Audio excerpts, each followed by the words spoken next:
Bro, Rico Verhoeven just posted on Instagram and said 5 words that have completely changed this entire story. Not about the robbery, not about the rematch. 5 words about the official appeal his team filed on the way to the airport the morning after the fight. And those 5 words, rules only matter if applied, have just blown the boxing world wide open all over again, while simultaneously, every boxing professional on the planet is now publicly reacting to the growing retirement talk surrounding Oleksandr Usyk. Stay with me, because by the time we get to what Eddie Hearn, Ryan Garcia, and Peter Fury all said about the same fight from 3 completely different angles, you are going to understand why this story is nowhere near finished. Here is where it gets crazy. Alright bro, let's build the full picture because there are so many threads running through this story right now that people are losing track of which part is the most insane. Saturday night. Pyramids of Giza, Egypt. Glory in Giza.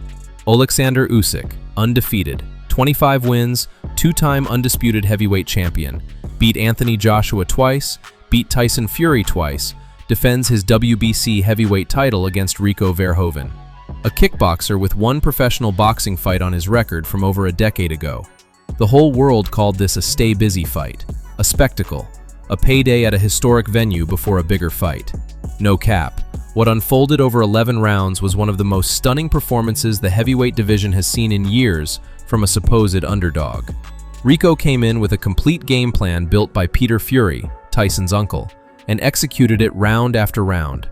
High guard, constant pressure, double jab, walking Usyk down using every pound of his 25-pound weight advantage. And Usyk, the most technically gifted heavyweight of his generation, looked flat, slow, and genuinely surprised from the opening bell. 2 judges had the fight dead even after 10 rounds. 1 had Rico ahead. Multiple observers had it 7 rounds to 3 for Verhoeven going into round 11. Then, round 11. Usyk finds his right uppercut, drops Rico for the first time all night. Rico beats the count. Usyk swarms him. Rico is hurt, but his hands are up, still defending. And with 1 second left on the clock, 1 literal second, referee Mark Lyson waves it off. The internet explodes. The boxing world loses it. And then Peter Fury gets on the flight home. And on that same flight is Mark Lyson. And Peter Fury walks up to him and says, "You made a mistake." And Lyson looks at him and says, "Peter, I did not hear the bell. Not a judgment call, not a safety decision. The referee stopped a world heavyweight title fight because he could not hear the bell over the crowd." That is the foundation of everything that is happening right now, and it gets bigger from there. What absolute bullshit. If you've just watched that fight like I have, you're probably thinking about giving up watching boxing altogether. Rico was absolutely dominating that fight. He was making Oleksandr Usyk look incredibly normal, incredibly average. He was going forward, he was winning the fight. He was way ahead on points. And then in the 11th round, okay, Usyk caught him with a couple of good shots. The referee stepped in and stopped it with 1 second to go in the 11th round. What absolute bullshit. Rico was robbed. He was absolutely robbed, because if they'd given him 1 more second, it didn't look like he was in real danger. If they'd given him 1 more second, he would have had that rest and he would have come out into the last round, and who knows what would have happened. It's absolute bullshit, complete bullshit. Rico was absolutely robbed. What a bullshit sport this has turned out to be. Wait for it, because this is the sequence that reframed the entire story. Rico was respectful in his immediate post-fight interview. Gracious even. Said it was not up to him. Said he was thankful for the opportunity. And then he got to the locker room. And someone told him what Peter Fury found out on the plane. That the referee stopped the fight because he did not hear the bell. And that is when everything changed. Rico got on Instagram. No explosion. No accusations of corruption. No calling boxing rigged or fixed or corrupt. Just the appeal confirmation and 1 sentence that has been shared across every combat sports platform since he posted it. Official protest has been filed on our way to the airport. Rules only matter if they are applied when it matters most. Bro, rules only matter if they are applied when it matters most. That is not anger. That is not bitterness. That is a man with the facts on his side making a clean, calm, completely unanswerable statement. You cannot argue with it. You cannot dismiss it. You cannot call it sour grapes when the referee himself admitted the mistake on a plane. Rico just stated what happened and let it sit there. The appeal is filed on 2 grounds. 1. The bell had rung before the fight was stopped. The footage supports it. The referee admitted it. 2. Rico was never given a proper standing 8 count after the knockdown before the fight was restarted, which under WBC rules is required. 2 procedural violations, both documented, both legitimate. And while that paperwork was making its way through the system, the second story, the one that might actually be bigger, started building at the same time. Because in his post-fight interview, Usyk said something that nobody in boxing expected from this man. He admitted he feels tired. And that single admission from someone who has never once shown public weakness in his entire career opened a conversation that has not closed since. Here is where every professional voice in the sport starts speaking up. And bro, the things they are saying are not small. Eddie Hearn goes first. The man who promoted Anthony Joshua through 2 losses to Usyk. Someone who has been ringside for more Usyk fights than almost anyone in British boxing. He says he had Rico up in the fight going into round 11. Says he felt Usyk buzzed him a little in the 10th, but it was not enough. And then delivers the assessment that matters. It was a poor stoppage. Says when a fighter is up in the fight or that competitive, you cannot stop a fight when he is not taking really any serious punishment. Eddie Hearn. Calling it a poor stoppage. Not a fan. Not a pundit. The man who runs Matchroom Boxing.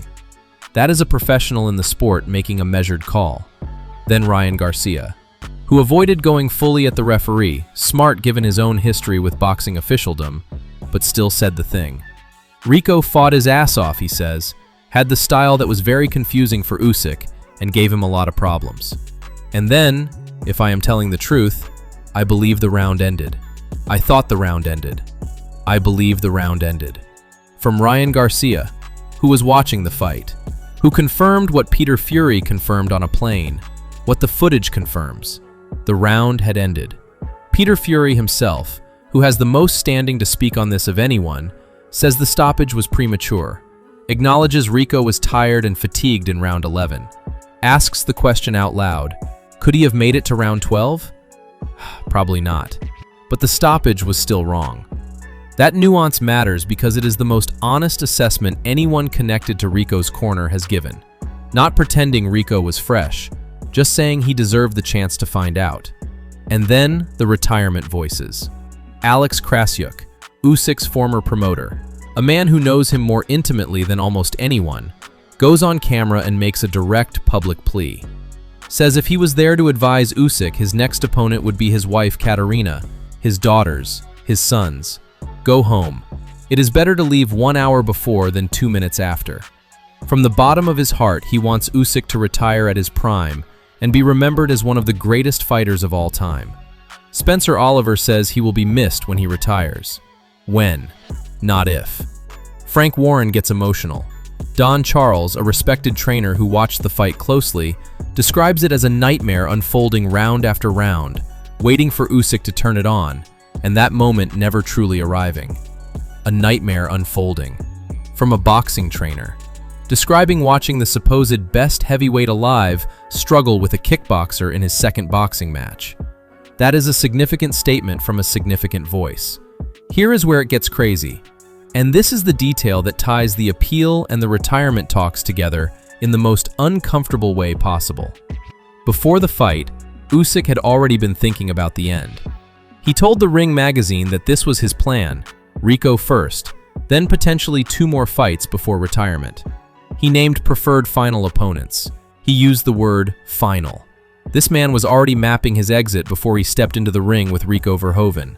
And a respected British creator with genuine ringside access, someone who has interviewed Usyk personally after both undisputed title wins, made the observation that reframes everything.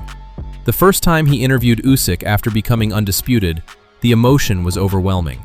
The second time, flat. The achievement was the same, but the hunger was gone. He had done it. And once a fighter is on bonus time, once all the goals have been achieved, the danger goes up dramatically. Because every opponent coming now has not achieved their dreams. their hunger will always be higher. And Rico Verhoeven proved that in 11 rounds at the Pyramids of Giza. And here is where the appeal and the retirement talks crash into each other in the most uncomfortable way imaginable. If Usyk retires, which every instinct around him is pointing toward, Rico's appeal becomes procedurally irrelevant. There is no active champion to rematch. There is no result to effectively overturn. Rico Verhoeven becomes the man who won a world heavyweight title fight that the official record says he lost, against a champion who retired before running it back. The whole world saw what happened. The referee admitted what happened on a plane. The paperwork is filed. And the 5 words on Rico's Instagram are sitting there. Rules only matter if they are applied when it matters most. No cap, that quote is going to follow boxing for a very long time. The whole world heard him. The question now is whether boxing actually has an answer. Drop your take in the comments. Does the appeal go anywhere, or does boxing bury this the way it always does?